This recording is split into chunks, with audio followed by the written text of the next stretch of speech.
Всем привет! Сегодня продолжаю тему снаряжения для кемпинга и автотуризма.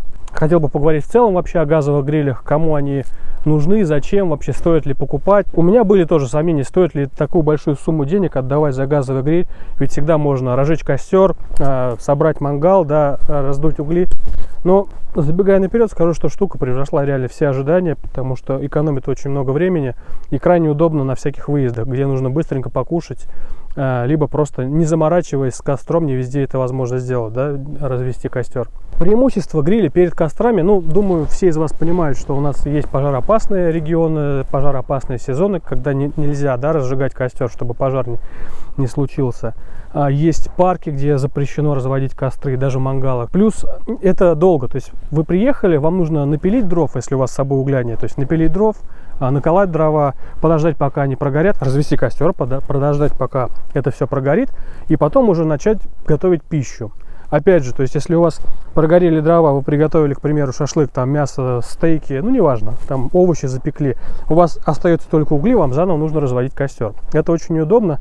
Либо нужно делать два разных очага, один для света и уюта, второй для приготовления пищи. Вот эта штука отчасти позволяет решить эту проблему, потому что я тоже очень люблю, как многие из вас, костры, да, это лампово, это тепло и уютно, смотреть на огонь, особенно вечером, там с чашкой горячего чая, это офигительно.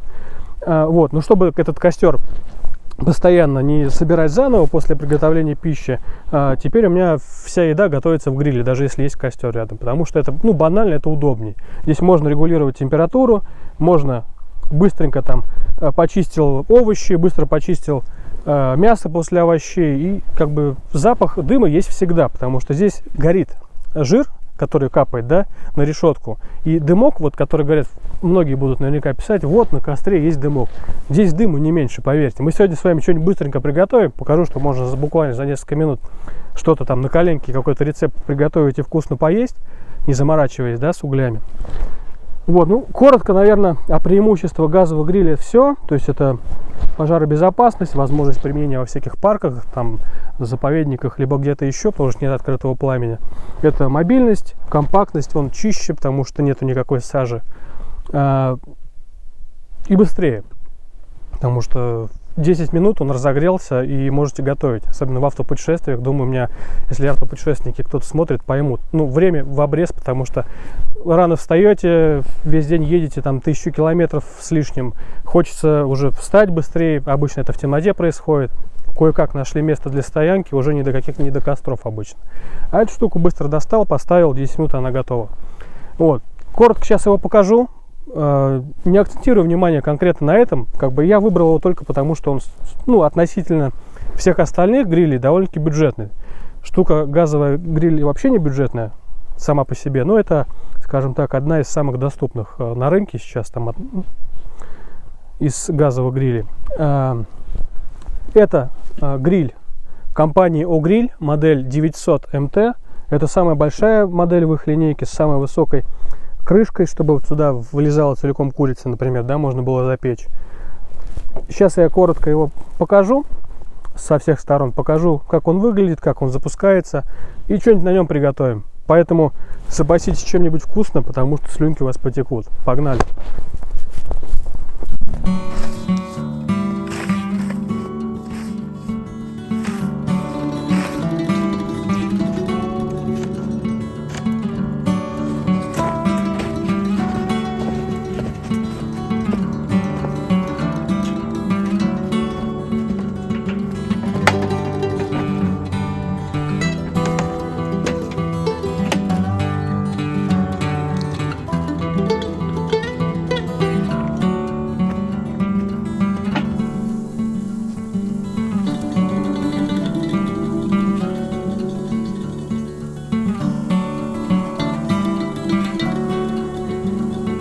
Вот, а теперь коротко про сам гриль.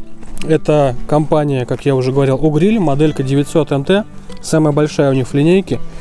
К нему, видите, у меня подключен через шланг бытовой обычный газовый баллон с пропаном. С этой стороны у нас регулятор подачи газа, то есть очень легко регулировать температуру. Здесь пьезоподжиг, здесь у нас датчик температуры, термометр. Очень удобно регулировать необходимую температуру там для запекания. Вот такая вот решеточка чугунная. Весит немало. Он специально, я его не мыл после прошлого раза, вот как есть. То есть он весь сезон у меня отработал, очень плотно работал. То есть каждые выходные пережарил реально не 1,1 килограммов мяса, овощей и прочего. Очень плотно работал, повторюсь. Вот этот шланг покупался отдельно, сэкономил. Ну, как бы стоит дорого, согласен. Но он сэкономил уже довольно-таки много денег, потому что в комплекте идет переходник под цанговые баллоны. Вот, цанговые баллончики он жрет просто за 1 час. У него расход 260 грамм на полной мощности. То есть за час баллон у вас улетает. Плюс баллон даже летом начинает замерзать, цанговый. Поэтому рекомендую, если вы все-таки надумаете покупать похожие грили какие-то, ну, не обязательно гриль, там, не знаю, Weber, любые. Смотрите, чтобы возможно было подключить обычный бытовой газ, потому что он хотя бы в минус работает и намного дешевле, чем эти баллончики. Ну и плюс даже летом у вас не будут проблемы с отоплением этих цанговых баллонов, они замерзают. Удлинитель для спички, если у вас вдруг сломался пьезоподжиг, можно с помощью вот этой штучки спичкой подлезть до комфорки и поджечь. У них бывают модели поменьше и по диаметру, и по высоте крышки. А теперь давайте попробуем на нем быстренько что-нибудь пожарить. Пока ехал, забежал, купил стейки и филе индейки. По пути заскочили, что-то купили и приготовили по-быстрому, да, где-то встали на полянке. Поджигать его, любой газовый гриль, обязательно только с открытой крышкой, потому что если вы закрыты будете поджигать, возможно, что внутри может, как сейчас принято говорить, хлопок произойдет. Так, баллон газовый открыли, все хорошо закрутили, открываем подачу газа. Все, он зажегся. Так, теперь пусть он, пока он греется, мы замаринуем быстро индейку.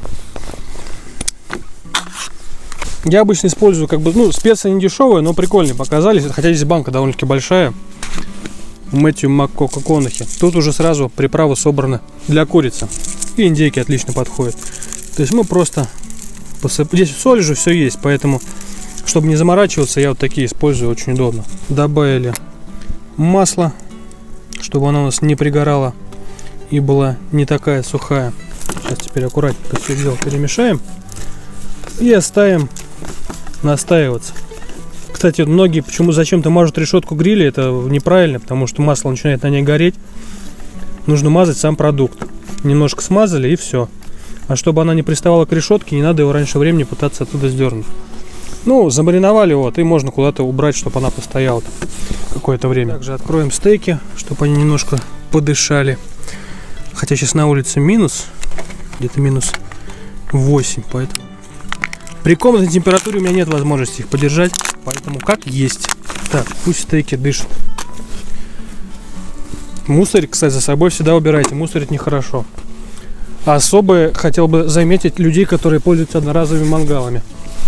Убирайте их за собой, не надо оставлять их в лесу. Кто оставляет, это редиск. Также для гриля вам понадобится докупить вот такие приспособления. Это вот если вы хотите жарить котлеты, либо какие-то овощи, удобно снимать. Лопатка. Обязательно хорошие щипцы для гриля. На этом лучше не экономить.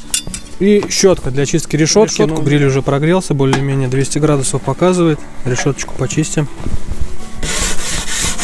Кстати, зимой лучше использовать газовые баллоны побольше объемом. Они не так быстро замерзают. То есть вы в машине в теплое его везете, чтобы он у вас до момента жарки не замерз.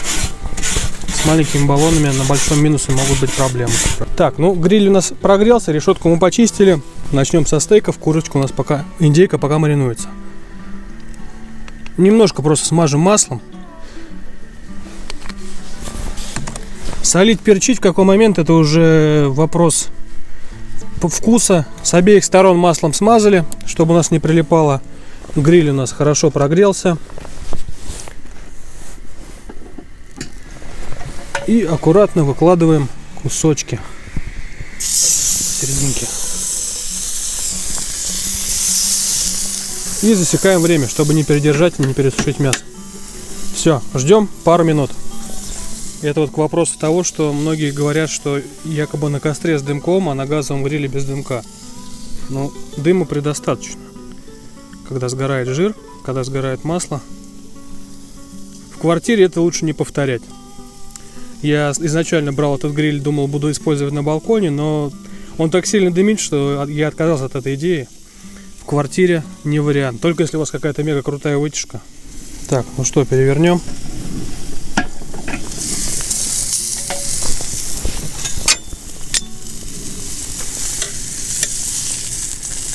Ну, какая красивая у нас получается. Кладем на место, на другое место решетки, чтобы она была горячей. Посмотрим, что там у нас получается. Краешки пожарим.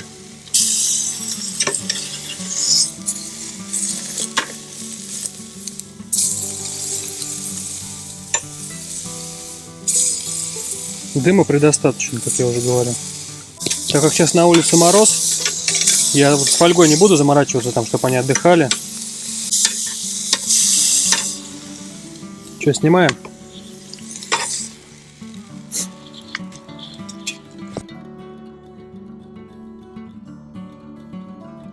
Стейки сочные получились, видите, с них прям сок аж течет. Что, разрежем, посмотрим?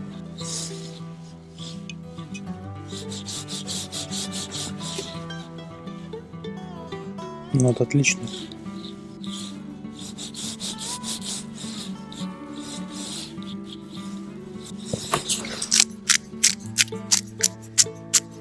Можно прям порезать кусочками, прям сразу на слайсы, и отдельно солить, перчить. Так, кстати, мне кажется, даже вкуснее получается, чем целый кусок. Ну, это опять же.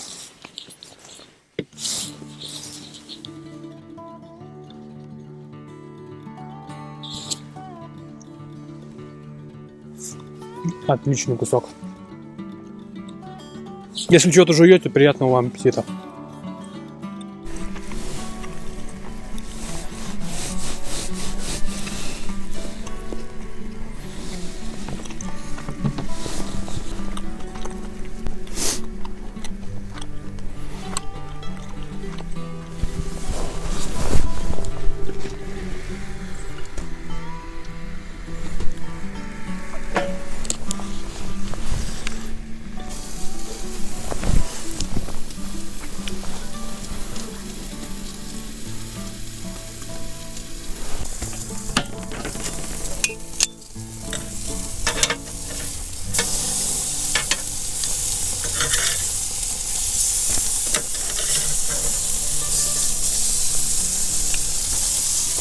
Ну что, посмотрим, как там у нас индейка поживает. Ну, точнее, она уже не поживает.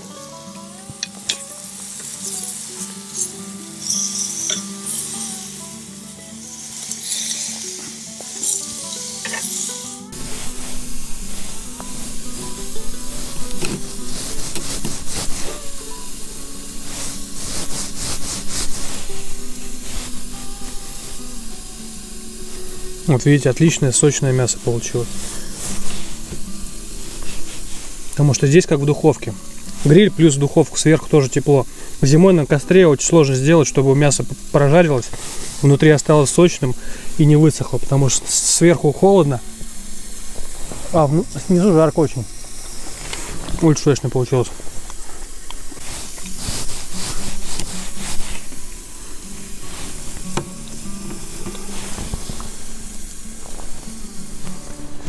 Ну вот у нас буквально за полчаса получилось пожарить отличные стейки и очень сочную индейку. На мангале это было бы сложно довольно-таки сделать зимой, повторюсь. Снизу жарко, сверху у вас холод, мясо очень легко пересушить, плюс это очень долго, пока вы с дровами разберетесь. Если с углями, то это, во-первых, дорого, там газ стоит намного дешевле, чем хороший уголь. Грязи меньше. Опять же, для многих критично, например, одежда может пропахнуть. Ну, многим не нравится этот запах. Я наоборот люблю костры. Вот. Поэтому, надеюсь, кому-то тема будет интересна, да. Буду дальше показывать какое-то кемпинговое снаряжение, которое позволяет с комфортом отдыхать с семьей на природе, ездить в автопутешествия, не заботьтесь о том, где бы поесть, там, в какой кафешке, да, не отравиться. Лучше самому приготовить за там полчаса буквально. И поесть действительно вкусного и свежего мяса, продуктов. На нем очень удобно жарить картоху, запекать, овощи отлично получаются, там кабачки, баклажаны. Поэтому, если тема интересна, пишите в комментариях, возможно, какие-то рецепты будем делать, выезд с грилем, какие-то интересные рецепты будем показывать. Поэтому Всех с Новым годом, с Рождеством. Спасибо, что смотрите, подписывайтесь, ставьте лайки. Всем пока.